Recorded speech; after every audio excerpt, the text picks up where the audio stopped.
Саламатсыздарбы, урматтуу биздин каналдын көрүүчүлөрү? Кызыл квадрат каналында кайрадан жаңылыктар топтому. Эгер сиз биздин каналда алгаш керет болсоңуз, анда подписаться болуп кетиңиз.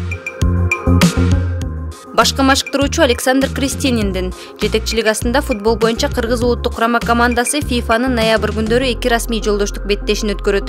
Бул тууралуу Кыргыз футболдук союзу кабарлады. Биринчи атаандаш Сингапур курама командасы болот. Бул оюн 11 ноябрда Шарджа шаарындагы Аль-Хамрия стадионунда өтөт. Экинчи жолдоштук беттеш Бахрейн курамасына каршы болот. Бул оюн 16 ноябрда Манама шаарында өтөт. Эскерте кетсек, 2023 жылкы Азия кубогунун квалификациясынын финалдык туру үй-конок форматында борборлоштурулган форматта өтө турган бир айлампалуу турнирге өзгөртүлгөн.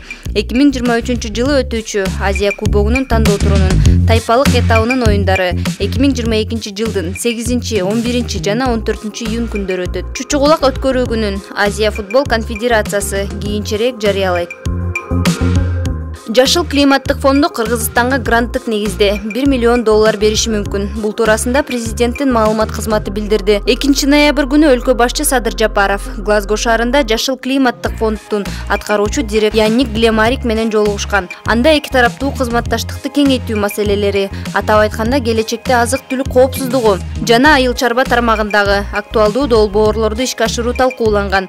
Мамлекет башчысы акыркы бир нече жылдарда мөңгүлөрдүн интенсивдүү эриши, суу ресурстарынын азайышы, кургакчылык, айыл чарбасында түшүмдүүлүктүн төмөндөшү, табигый кырсыктардын жана транспорттук эмиссиялар курч көйгөйгө айланганына өзгөчө басым жасаган. Кыргызстан климаттын өзгөрүүсүн жумшартууга жана ыңгайлашууга керектүү чыгымдарды тиешелүү түрдө дээрлик 7 миллиард жана 3 миллиард доллар деп баалады.